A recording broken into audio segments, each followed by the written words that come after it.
బ్రదర్కి ఇగో చూడండి, సేమ్ తేజేశ్వరి ఎలా ఉన్నారో డిటో. అంటే తేజేశ్వరిని చూస్తే ఇవాళ ఇప్పుడు ఇతను చూసినప్పుడల్లా తేజ అని గుర్తొస్తాడు వాళ్ళకి, అమ్మా నాన్నకి. ఎందుకంటే ఇద్దరు ఒకే పోలికలు, డిటో కవల పిల్లలు. సో ఇద్దరు కలిసి పెరిగారు. ఎంతండి మీ వయసు? 33 జూన్ 12 వచ్చింది. ఇద్దరితో ఒకే రోజు బర్త్డే కదా. సో ఇద్దరు ఒకే రోజు బర్త్డే చేసుకుంటారు. పుట్టినప్పటి నుంచి 33 ఏళ్ళు కలిసి పెరిగారు అన్నదమ్ములు ఇద్దరు కూడా.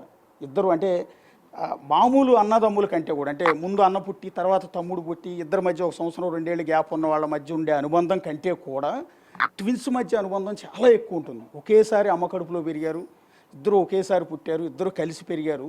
వీళ్ళిద్దరి మధ్య ఉండే అనుబంధం చాలా చాలా ఎక్కువ ఉంటుంది. నేను చెప్తున్నాను, రెగ్యులర్గా ఉండే అన్నదమ్ముల కంటే కూడా కవల పిల్లల మధ్య ఉండే అనుబంధం, ప్రేమ చాలా ఎక్కువగా ఉంటాయి. సో ఇప్పుడు ఈ ఎంటైర్ ఎపిసోడ్ తర్వాత మీకు ఎప్పుడు అనుమానం వచ్చింది? అంటే మీ అన్నయ్య ఎప్పుడు మిస్ అయ్యాడని తెలిసిందండి ముందు? నాకు జూన్ 17 ఈవినింగ్ కాల్ వచ్చింది, మీ తమ్ముడు కనబడట్లేదని. ఎవరి నుంచి వచ్చిందండి కాల్?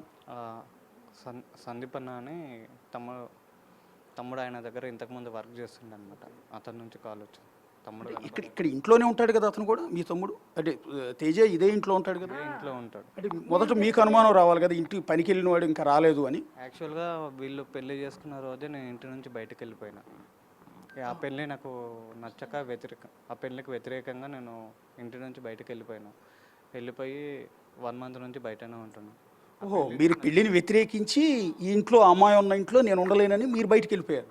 ఓకే.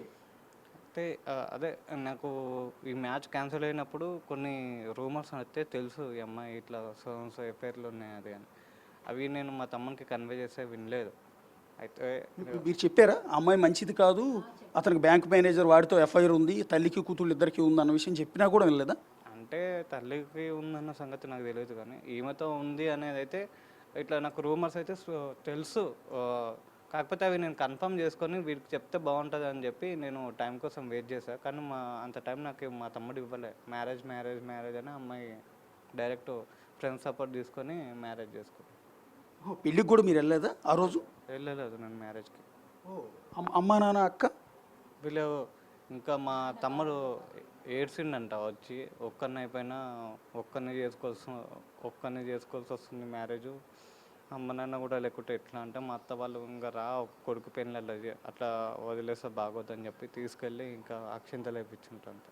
పెళ్ళికి కూడా వాస్తవానికి ఎంత అపోజ్ చేశారో చూడండి. అమ్మాయి బ్యాడ్ క్యారెక్టర్, అమ్మాయి మంచిది కాదు అని, ఇలాంటిది ఏదో జరుగుతుంది అని, అతను పెళ్ళి అయితే హ్యాపీగా ఉండడు అన్న విషయం వీళ్ళు ముందుగానే గ్రహించారు. అందుకని అక్క ఒప్పుకోలేదు, అమ్మ ఒప్పుకోలేదు, నాన్న ఒప్పుకోలేదు, తోడబుట్టినవాడు ఒప్పుకోలేదు. అమ్మాయి మంచిది కాదని ఆయన ఎంక్వైరీ చేసి చెప్పాడు.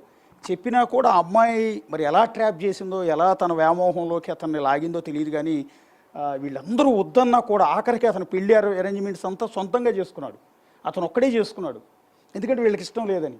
అలాగే పెళ్ళికి ఫ్యామిలీ మెంబర్స్ ఎవ్వరు ఎందుకంటే అమ్మాయి మంచిది కాదని పెళ్ళిని అపోజ్ చేశారు. అంతేకాదు, పెళ్ళి అయ్యి అమ్మాయిని కాపురానికి ఇంట్లోకి తీసుకొచ్చి రాగానే తోడబుట్టిన వాడు అతన్ని నేను ఇంట్లో ఉండలేను, ఆ అమ్మాయి ఉన్న ఇంట్లో నేను ఉండలేను, ఇంట్లోంచి బయటకు వెళ్ళిపోయాడు. మీరు బయటకు వెళ్ళిపోయి ఎక్కడ ఉన్నారండి? మీకు పెళ్ళి అయిందా? నాకు మ్యారేజ్ కాలేదండి. నేను బయట రూమ్ తీసుకొని ఉంటున్నాను. అయితే నేను చెప్పాను, మ్యారేజ్ చేసుకుని అయితే ఇంటికి రాకండి, మ్యారేజ్ చేసుకుని ఇంటికి వస్తే నేను ఇంట్లో నుంచి వెళ్ళిపోతాను అని చెప్పాను. అయితే వాళ్ళు మ్యారేజ్ చేసుకుని ఇంటికి వచ్చారు. యాక్చువల్గా నేను అనుకుంటున్నది ఏంటంటే మా తమ్ముడు బయట రూమ్ తీసుకున్నాడు, అన్ని సామాన్లు కూడా కొనేసిండు అని ఇన్ఫర్మేషన్ ఇచ్చాడు మాకు ముందే. అట్లా అన్నందుకే ఈ అమ్మాయి కూడా మ్యారేజ్ ఒప్పుకొని ఉంటుంది అని నేను అనుకుంటున్నా. ఎందుకంటే ఈమె ఇల్లీగల్ ఎఫ్ఐఆర్ కూడా నడవడానికి ఛాన్స్ ఉంటుంది బయట అయితే, ఇంటి దగ్గర అయితే ఛాన్స్ ఉండదు. అందుకని మా తమ్ముడిని ఒప్పించి మ్యారేజ్ చేసుకున్న తర్వాత ఇంటికి వచ్చిన తర్వాత వాళ్ళకు ఛాన్స్ అనేది కుదరదు. ఇంటికి వచ్చిన 10 days తర్వాత కూడా నైట్ 10 o'clockకి ఏడ్చిందంట కదా. ఏడ్చి ఇంటికి వెళ్తా అమ్మ గుర్తొస్తుందని చెప్పి మా అక్కతో అన్నాడంట, ఇంటికి వెళ్తా అని. ఇంటికి వెళ్ళి 5 రోజులు వస్తా అని చెప్పి అక్కడ 15 days వరకు ఉండి, ఈ నెల రోజులు కూడా మా ఇంటి దగ్గర సరిగా లేరు వాళ్ళు. మీ వాడు ఆల్రెడీ పాపం అమ్మాయితో ఉండటానికి ఫిక్స్ అయ్యి, అంటే అమ్మాయి బలవంతం మీద వేరే ఇల్లు కూడా తీసుకున్నాడు, రెంట్కి తీసుకుని సామాన్లు కూడా కొన్నాడు. మేము ఒప్పుకోలేదు సార్. ఫస్ట్ మేము మాకు అస్సలు ఇష్టం లేకుండే అమ్మాయిని చేసుకోవడం. అయితే వీడు ఏం చేసిండు, మీరు ఒప్పుకోకపోతే నేను ఒంటరిగా ఉంటా, బయట ఉంటా, అమ్మాయిని అయితే వదులుకోను, బయటనే రూమ్ తీసుకొని బయటనే సామాన్ తీసుకుంటా అని సామాన్ అంతా చేసి ఇది చేసినారు. చేస్తే మా నాన్న ఏడ్చినారు సార్. నా ఆరోగ్యం బాగాలేదు, నా ప్రాణం ఎంత అయిపోతుందమ్మా, సత్యమం ఎట్లనన్నా పిల్లలు నా దగ్గర కళ్ళ ముందర ఉండకుంటే ఎట్లా అని. అదిగాక మా తమ్ముడు ఏడ్చినాడు అన్నట్టు. నేను దిక్కులేనోళ్ళలాగా పెళ్లి చేసుకోవాల్సి వస్తుంది, ఇంతమంది ఉండి ఇన్ని రోజులు అందరూ ఇంత కలిసిమెలిసి ఉండి అది ఇది అని బాధపడితే, ఫోన్లే వీడి సుఖం కోసం, వీడి సుఖంగా ఉంటే చాలే అన్న ఉద్దేశంతోన అందరం పోయి అక్షంతలు వేసి వచ్చినాం. మేము కూడా ఇంటి నుంచి ఒక 10 రూపాయలు పెట్టి ఖర్చు ఏం పెట్టలేము సార్, అంతా వాడబెట్టుకున్నాడు. అమ్మాయికి పుసలు తాడు చేయించిండు, చైన్ చేయించిండు, డైలీ యూస్ చైన్ చేయించి 3-4 లక్షలు పెట్టి అమ్మాయికి కూడా చేయించినాడు, అన్నీ చేయించినాడు. సరేలే వాడు కష్టం చేసి చేయించినాడు, వాడు సుఖంగా ఉంటే చాలే అనుకొని మేము అట్లా తొలుకొచ్చుకున్నాం. మా పెద్ద తమ్ముడు ఇంట్లోకి వెళ్ళిపోతే కూడా సరేలే వెళ్ళిపోతున్నాడు కదా, వాడు అడిగినా కూడా ఈ అమ్మాయి మంచిది, కొన్ని రోజులు సంసారం బాగా చేస్తే మళ్ళీ వస్తాడు అన్న ఉద్దేశంతోనే వాడిని ఇంట్లో పెట్టుకున్నాం సార్. ఇంకా వాడు ఇంత చేతిలో పోతే వాళ్ళు ఎలాంటి వాళ్ళో తెలియదు కదా అని భయంతోనే ఇంట్లో పెట్టుకున్నాం. కానీ ఇంట్లో పెట్టుకున్నా కూడా మన ఏమో చేసి పడి చంపేసిరు చూడు సార్. పెళ్ళైన తర్వాత నా తమ్ముడు నా మాట వినింటి ఇప్పుడు నా పక్కన ఉంటుండే, నా మాట వినలేదు కాబట్టి ఇప్పుడు శివమై వచ్చిండు ఇంటికి. పూర్తిగా వ్యతిరేకంగా పెళ్ళైన తర్వాత అంటే అమ్మాయిని ఇంటికి తీసుకొచ్చి ఇదే ఇంట్లో ఉంచాడు కదా, మీ ఇంట్లోనే ఉంచాడు కదా. ఈ నెల రోజుల్లో మీరు ఎప్పుడు ఇంటికి రాలేదా? రాలేదు. వాళ్ళు మీరు ఎప్పుడు రాలేదు? వాళ్ళు ఊరికి వెళ్ళినప్పుడు మాత్రం వచ్చి డాడీని చూసుకొని మమ్మీని చూసుకొని వెళ్తుంటారు. వాళ్ళు ఊరికి వెళ్ళినప్పుడు ఇట్లా అమ్మకు డైలీ అమ్మకైతే ఫోన్ చేసి మాట్లాడుతుంటే. మీతో అమ్మాయి ఎప్పుడు మాట్లాడే ప్రయత్నం చేయలేదా?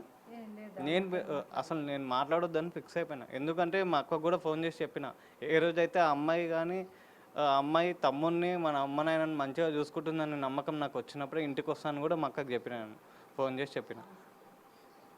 ఫైనల్గా అంటే మీకు ఇందాక చెప్పారు అంటే మీ ఫ్రెండ్ సందీప్ ఎవరో సంథింగ్ కాల్ చేసి మీ వాడు కనిపించట్లేదు అన్నాడు. అంటే అతను చెప్పిన తర్వాత మీకు అనుమానం వచ్చిందా? యాక్చువల్గా ఏంటంటే తమ్ముడు ఫోన్ అయితే స్విచ్ ఆఫ్ కాదు, కాకపోతే ఇంటికి లేట్ అయ్యి వస్తుంటాడు, కొన్నిసార్లు సర్వేకి వెళ్ళి లేట్ అయ్యి వస్తుంటాడు. అయితే నార్మల్గానే తమ్ముడు ఫోన్ స్విచ్ ఆఫ్ వస్తుంది మధ్యాహ్నం నుంచి అని కాల్ చేశాను. నైట్ అన్న కాల్ చేస్తే అన్న చిన్నపిల్లోడు అన్న తప్పిపోవడానికి వస్తలే, కోపంలో ఉంటే తమ్ముని మీద నేను, చిన్నపిల్లోడు తప్పిపోవడానికి వస్తలే ఎక్కడికి వెళ్తాడు అని అంటే, అట్లా కాదురా మధ్యాహ్నం 12:30 తర్వాత ఫోన్ స్విచ్ ఆఫ్ వస్తుందంట, ఇంటికి వైఫ్ కూడా ఫోన్ చేసి చెప్పలేదు ఇట్లా అంటే, సరేలే నేను కనుక్కుంటలే అని చెప్పి ఇంకా నేను వేరే వాళ్ళకి ఇట్లా సో వాళ్ళకి కనుక్కున్నాను అనమాట. నెక్స్ట్ డే వెళ్ళి పిఎస్లో పిటిషన్ ఇచ్చాను. పోలీస్ స్టేషన్లో కంప్లైంట్ ఇచ్చారు. అప్పటి వరకు ఫోన్ మోగట్లేదు అతనిది, ఎక్కడ స్విచ్ ఆఫ్లోనే ఉంది. సో ఆ టైంలో పోలీస్ స్టేషన్కి ఆవిడ వచ్చిందండి? రాలేదు. యాక్చువల్గా ఏంటంటే మీరు పిలవలేదు, ఆమెను తీసుకెళ్ళలేదు అని వాళ్ళ తరపు వాళ్ళు అంటున్నారు. కాకపోతే ఒక భర్త మిస్ అయినప్పుడు ఆమె ముందరికి రావాలి, నేను వస్తా పిఎస్ కానీ ఆమె రావాలి, ఎవరు వచ్చి అడుక్కోరు, రండమ్మా మీరు కూడా అని మేము చెప్పే పొజిషన్లో లేము. ఇప్పుడు తన భర్త కాదు, నాకంటే తనకే ఎక్కువ హక్కు కాబట్టి తను వచ్చి కంప్లైంట్ పెట్టాలి, ఏదైనా చేయాలి. ఆమె ఇంట్లో ఉంటే కుదరదు కదా, వాళ్ళ తరపు వాళ్ళు మీరు పిలవలేదు, మీరు తీసుకెళ్ళాలి, ఆ విధంగా మాట్లాడుతారు. ఇప్పుడు ఆవిడ మీద మీకు ఎప్పుడు అనుమానం వచ్చిందండి? అంటే మీరు చెప్పారా, పోలీసులు ఐడెంటిఫై చేశారా ఈవిడే ఇదంతా చేయించింది, సూత్రధారి ఈవిడే అన్న విషయం? నేను అనుకుంటున్నా సార్, ఏమన్నా ఎవరి మీద అనుమానం ఉందా అంటే ఒక 2 days వరకు నేను చెప్పలేదు. తర్వాత నేను సార్కి పర్సనల్గా కలిసి ఈ జరిగిన మ్యాటర్లన్నీ చెప్పాను సార్. ఈ మ్యాటర్ల మీద వాళ్ళు దర్యాప్తు చేయడం స్టార్ట్ చేసింది. ఇప్పుడు మీరు మా వదిన మీద, అంటే వదిన కాదు మరదలు అవుతుందా, ఆమె మీద మాకు అనుమానం ఉంది అని మీరు చెప్పిన తర్వాతే ఈవిడ మీదకి రైజ్ అయింది. అప్పుడు పోలీసులు ఈ ఇంటి నుంచే తీసుకెళ్లారండి విచారణకి? ఇక్కడ నుంచే తీసుకెళ్లారండి? ఇక్కడ నుంచే తీసుకెళ్ళే ఇన్వెస్టిగేషన్ చేస్తారు. అంటే ఆల్రెడీ వాళ్ళు ఇంట్లో కూడా కోచింగ్ చేసి ఉంటారు కదా, పోలీసులు ఇక్కడికి వచ్చి కోచింగ్ చేసినప్పుడు కోఆపరేట్ చేసింది ఆమె? చేసింది. ఇప్పుడు ఆమె ఏం చెప్పినా అది నిజమా అబద్ధమా అయితే సార్ వాళ్ళకైతే తెలియదు కదా. ఏది చెప్పినా సార్ వాళ్ళు ఒక డైరీలో అన్నీ రాసుకుంటూనే ఉన్నారు. ఏం చెప్పిందండి అంటే ఇంట్లో నుంచి బయటకు ఎప్పుడు వెళ్ళాడు, లాస్ట్ కాల్ ఏమని మాట్లాడిండు, ఎప్పుడు వస్తా అని చెప్పిండు, ఇవన్నీ అడిగారని. ఫైనల్గా వెళ్ళిపోయిన మీ తమ్ముడైతే రాడండి, తేజేశ్వరిని అయితే మీరు ఎప్పటికీ చూడలేరు.